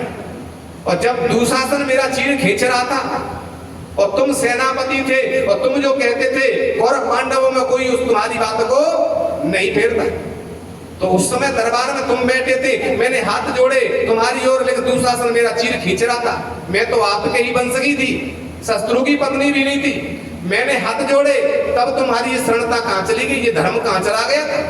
तब तुमने मेरी रक्षा क्यों नहीं की? अगर टेढ़ी निगाह कर दे दुशासन की ओर, क्या हिम्मत थी दुशासन की मेरी चीर से हाथ भी लगा दे? खींचने की तो बड़ी दूर की बात है, मेरी तरफ कोई निगाह नहीं कर सकता, तुम्हारी टेढ़ी निगाह जिस पे हो जाए। उस समय ये धर्म नहीं था तुम्हारे पास जो आज बड़े प्रवचन कर रहे लंबे चौड़े। आज भीष्म पितामह की आंखों में आंसू आ गए। बेटा मुझे क्षमा कर देना, तुम सत्य कह रही हो, वो धर्म मेरे पास उस समय नहीं था। जब तुम्हारा चीर खिंच रहा था ये धर्म मेरे पास नहीं था। क्यों? क्योंकि दुष्ट दुर्योधन का दूषित अन्न मैंने खाया, तो जैसा खाओगे अन्न वैसा बनेगा मन, और जैसा पियोगे पानी वैसी बनेगी वाणी। दुष्ट दुर्योधन का बेईमानी का दूषित अन्न खाया तो मेरी बुद्धि दूषित हो गई, सत्य व सत्य को मैं निर्णय नहीं कर पाया, इसलिए इच्छा मृत्यु का वरदान सत्यवादी होकर के भी मुझे बाणों की सैया पे लेटना पड़ा। और देखो गीद जो मांस खाना वाला है, मांस खाता है, मांस का भक्षण करता है, और उसकी गति देख लो। वो उसकी गति क्या हुई है कि भगवान नारायण ने, राम ने आकर के अपनी गोदी में उसको उठाया है, और आज गीदराज हंस रहे हैं और भगवान रो रहे हैं। कह रहे हैं तुझे जो चाहिए बोल, तुझे मैं सही कर दूं, तेरे पंख आ जाएंगे, तुझे पहले के जैसा कर दूं, तू ठीक हो जा, बोल क्या चाहिए। भगवान कहते हैं, वो जटायु कहता है महाराज जन्म जन्म मुनि जतन कराई, वो अंतराम कहे आवत। मुंह पे भगवान का नाम नहीं आता, और आज मुझसे बड़ा सौभाग्यशाली कौन होगा कि भगवान की ही वो राम की गोद में मैं प्राण त्याग रहा हूं। ऐसा सौभाग्य आज तक किसी संत को, महापुरुष को नहीं मिला है, ऐसा सौभाग्य मुझे मिल रहा है। जो राजा दशरथ तुम्हारे पिता को सौभाग्य नहीं मिला है, उनको आपके हाथ की लकड़ी नहीं मिल पाई है, क्योंकि भरत जी ने उनका संस्कार कर दिया, तो अंतिम संस्कार की लकड़ी भी अपने पिता को नहीं मिल पाई है। वो आज मुझे सौभाग्य मिल रहा है पिता के समान, इसलिए इस सौभाग्य को मैं नहीं छोड़ूंगा महाराज। तो देखो गीत से क्या कह रहे भगवान कि तात कर्म गति, तात कर्म सो गति पाई, अपने तात कर्म निजते गति पाई, अपने निज कर्म के द्वारा जटायु ने भगवान की गोदी पाली, भगवान के धाम चला गया, और मैं सत्य पे चलने वाला इच्छा मृत्यु का वरदान होते हुए भी आज मुझे बाणों की सैया मिली, उसे भगवान की गोदी मिली। ये अपने कर्म का प्रभाव है। आज उस दिन मैं सत्य के लिए आवाज उठा देता, सत्य के लिए आवाज उठा देता, पांडवों की रक्षा के लिए, द्रौपदी के लिए, तो आज ना तो महाभारत होता और ना मुझे बाणों की शैया मिलती। लेकिन मैंने सत्य का सहारा नहीं लिया, मैं तो प्रतिज्ञा पे चला गया। मैंने प्रतिज्ञा करी है जो गद्दी पे बैठेगा मैं गद्दी की रक्षा करूंगा, तो आज वो अधर्म करते रहे, मैं गद्दी की रक्षा करता रहा, इसलिए आज मुझे बाणों की सैया मिली। और गीधराज ने सत्य का सहारा लिया, सत्य मार्ग पे अपने प्राण त्याग दिए, पंख कटवा लिए, तो आज उन्हें भगवान की गोदी प्राप्त हो गई, सदगति प्राप्त हो गई। तो तात कर्म निज ते गति पाई, अपने कर्म का फल है, को न काउ सुख दुख कर दाता, और निज कर्म भोग सब, जैसा कर्म करोगे वैसा फल भोगना पड़ेगा बेटा। इसलिए तो मुझे बाणों की शैया पर लेटना पड़ा, मुझे क्षमा कर देना। आज ऐसा कह द्रौपदी कहती महाराज आपको कष्ट देने का मेरा कोई मंतव्य नहीं था, लेकिन आपके प्रवचन सुन करके मुझे हंसी आ गई, मुझे क्षमा कर देना। नहीं बेटा तेरा कोई दोष नहीं है, उस समय मेरी बुद्धि ने निर्णय नहीं ले पाया, तो आज कैसे निर्णय ले रहे हो। कह रहे हैं कि बाणों के द्वारा जितना भी रक्त था सब निकल गया, जो अशुद्ध रक्त बना था, दूसरे दिन खाया उसका जो रक्त बना वो सारा रक्त बाणों से निकल गया। तो आज मैं विरक्त हो गया। जब विरक्त व्यक्ति होता है तब उसकी बुद्धि सही निर्णय कर पाती है। विरक्त के दो अर्थ हैं, विरक्त माने जिसके शरीर में रक्त नहीं रहे उसको भी हम विरक्त कहते हैं, और जिसकी मन की वृत्ति संसार से हट जाए, परमात्मा के चरणों में लग जाए, उसको भी हम विरक्त कहते हैं। जनक जी महाराज विरक्त हैं, कहते हैं राज्य कर रही है, सुख भोग रही है, राजा हैं, फिर भी उनको जब विदेह राज कहते हैं। विदेह राज क्यों कहते हैं? उन्हें अपने शरीर का भी भान नहीं है, वो विरक्त है। तो महाराज विरक्त उसे कहते हैं संसार में रहते हुए संसार का भान नहीं है, परमात्मा के चरणों में निरंतर चिंतन होता है, उसे भी विरक्त कहते हैं। और जिसके शरीर में रक्त नहीं रहता उसको भी विरक्त कहते हैं। तो आज मैं विरक्त हो गया हूँ, इसलिए आज मैं ज्ञान यथार्थ का दे रहा हूँ, मुझे क्षमा कर देना। भीष्म पितामह ने आज कहा अब कोई पूछना है? नहीं कुछ पूछना। पांडवों ने कहा अब मैं अपने मन को भगवान के चरणों में समर्पित करता हूँ। भीष्म पितामह ने संसार से मन को हटाया और मन भगवान के चरणों में लगाया, क्योंकि भगवान के चरणों में मन होगा तभी इसका उद्धार होगा। आज अंतमति सहगति, मन को भगवान के चरणों में लगाया और भगवान से प्रार्थना कर रही है। भीष्म पितामह क्या कह रहे हैं? इतना तो करना स्वामी, इतना तो करना स्वामी, जब प्राण तन से निकले, जब प्राण तन से निकले,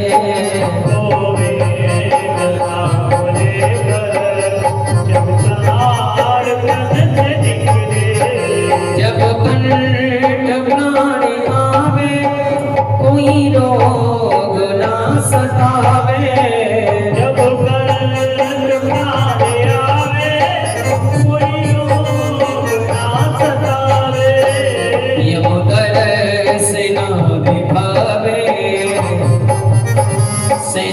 दिखावे, जब प्राण तन से निकले,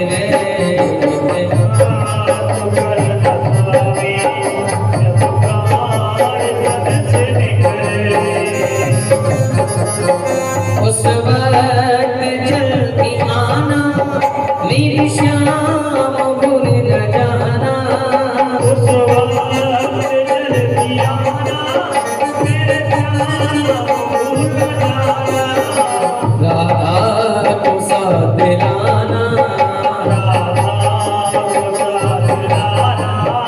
जब प्राण कर से निकले इतना तो करना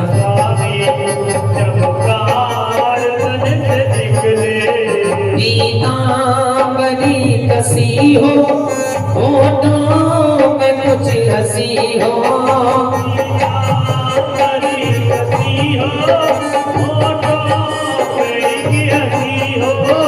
जब नैनों में बसी हो जब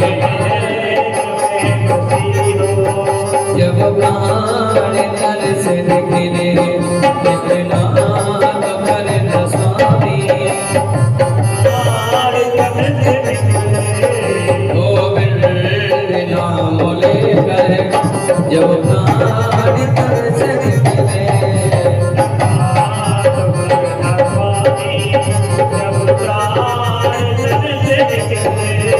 गोविंद नाम लेकर जब प्राण तन से निकले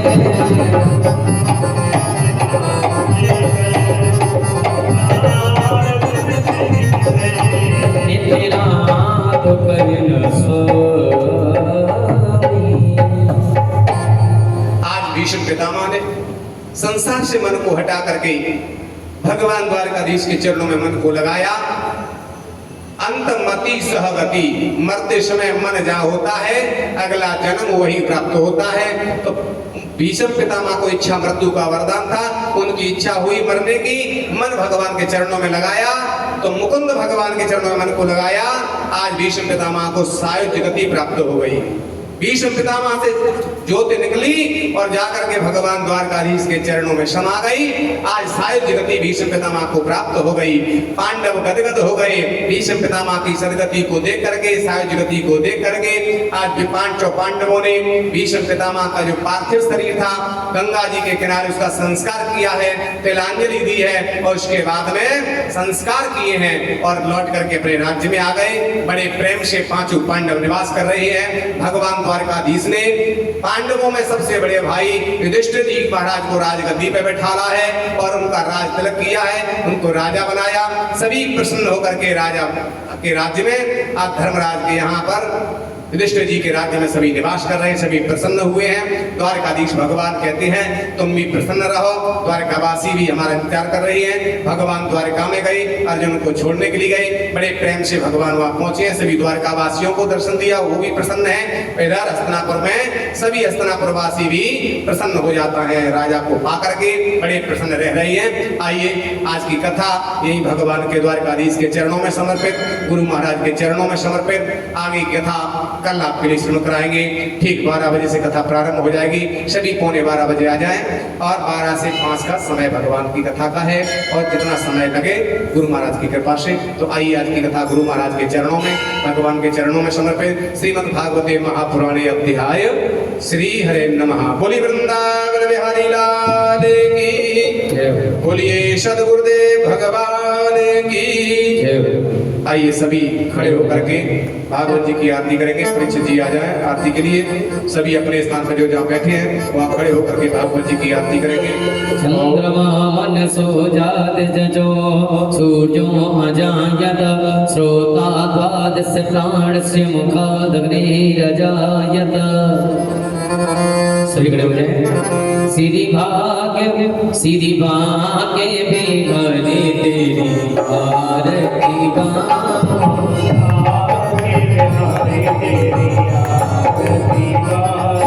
आरती गाओ प्यारे तुमको मनाओ, आरती गाओ प्यारे तुमको मनाओ। श्री माँ के बिगड़ी तेरी आरती गाओ,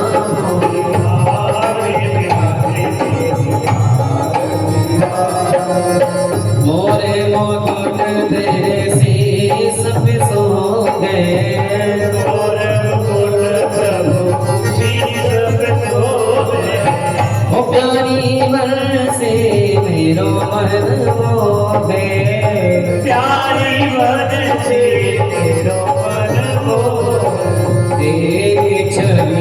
मैं जो भली भली जाऊं श्री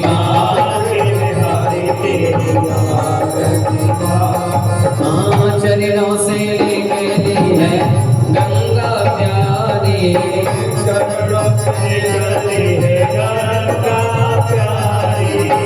जिसने सारी दुनिया तारी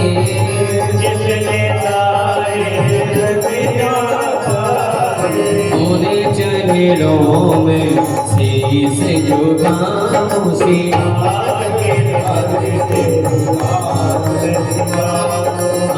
प्यास दास के आते आपो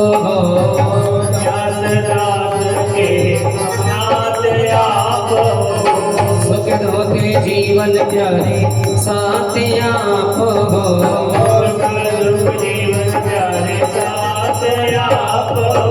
दास सदा वृंदावन